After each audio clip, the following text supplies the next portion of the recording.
We've seen how the cardiac depolarization and repolarization waves spread through the heart. Now we will go on to explain how these electrical events are analysed by the ECG leads to produce the waveforms of the ECG readout. Again, we will work with the 2D schematic of the heart as explained in video 1 of this section. The leads of the ECG machine detect the movement of the cardiac depolarization and repolarization waves as they spread through the atria and ventricles. Leads capable of detecting electrical signal are placed on the patient's body, and the different lead positions record the flow of current through the heart from different perspectives. In this way, the ECG recording can give us information about disease processes affecting different anatomical regions of the organ. We'll see how this works later, but for now we need to understand how the individual ECG leads analyze and record cardiac current. In any ECG lead, the flat line recorded on the readout when no net current is flowing is termed the isoelectric line. It is very important to realize that all of the ECG leads on the ECG machine are set up in such a way that depolarizing current moving towards a lead produces a deflection on the ECG paper above the isoelectric line, a positive deflection, while depolarizing current moving away from the lead produces a deflection below the isoelectric line, a negative deflection. In contrast, repolarizing current has the opposite polarity to depolarizing current. Therefore, repolarizing current moving towards a lead produces a negative deflection on the paper, while repolarizing current moving away from the lead produces a positive deflection. As the depolarization and repolarization waves spread over the normal heart in a well-defined and relatively constant pattern, these rules mean that if we know the position of an ECG lead relative to the heart, we can predict the form of readout it records. We'll come back to the nomenclature and position of all 12 leads later, but for now let's see how this works in two of the 6 so-called chest leads, V1 and V6. Lead V1 is placed on the anterior surface of the patient's chest in the 4th right intercostal space to the right of the sternum, and therefore to the right of the bulk of the ventricles. In contrast, lead V6 is placed on the patient's chest in the 5th intercostal space, mid-axillary line, and looks at the heart from the left of the ventricles. During each cardiac cycle, atrial contraction is associated with a wave of depolarization spreading over the chambers. As the atria sit at the back of the chest cavity, this wave of depolarization is not only spreading downwards and towards the left from the SA node, but also outwards toward the front of the chest and therefore towards the chest leads. As this depolarizing current is moving towards the leads, it produces a positive deflection on the ECG paper. This is the P wave of atrial depolarization. After a short delay in which no current is flowing, the AV node allows the depolarization signal to travel into the ventricles.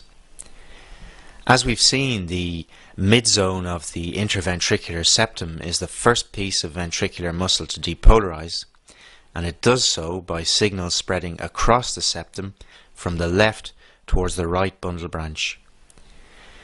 This early depolarization signal is moving towards V1 and therefore produces a positive deflection on the ECG paper in the recording from this lead. However, this septal current is moving away from lead V6, producing an initial negative deflection in this lead. As the septum continues to depolarize, the depolarization wave spreads out over the muscle mass of the ventricles. To understand what happens next in the recordings, it is important to realize that the magnitude of the electrical signal generated by depolarizing muscle is directly proportional to the mass of muscle generating it. What this means is that the more muscle present, the more electrical signal generated, and the more signal the ECG machine detects.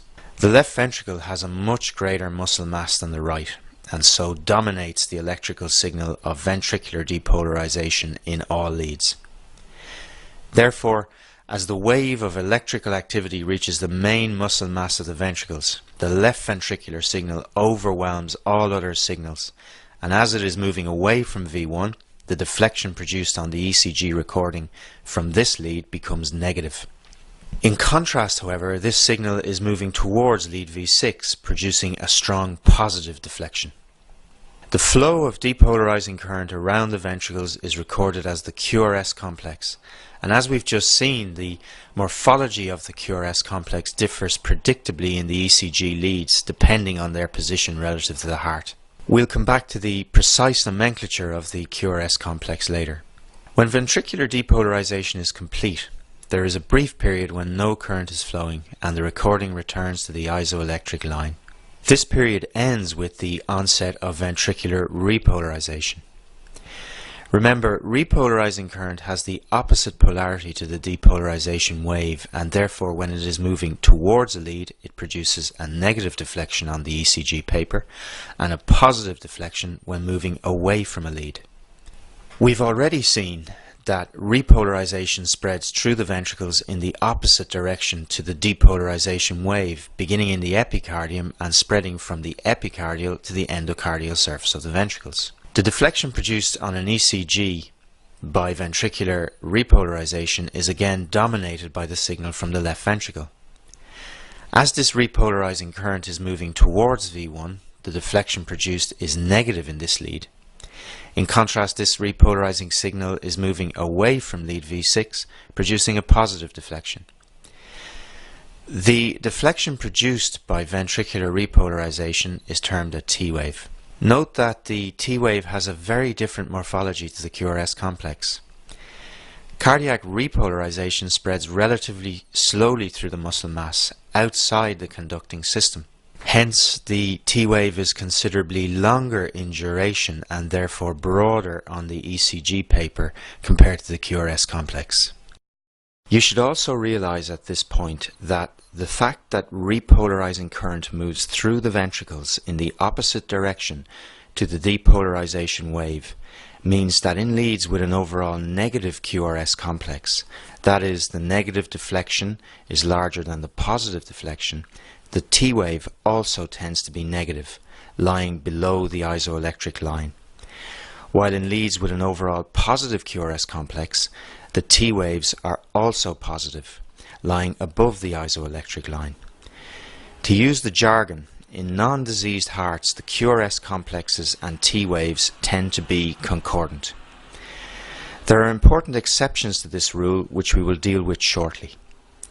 Just to tie up a loose end, atrial repolarization produces a relatively weak electrical signal which is buried in the QRS complex and is generally not detectable on a standard 12-lead ECG. In the next video, we will try and ensure that you are familiar with the nomenclature of the ECG recording.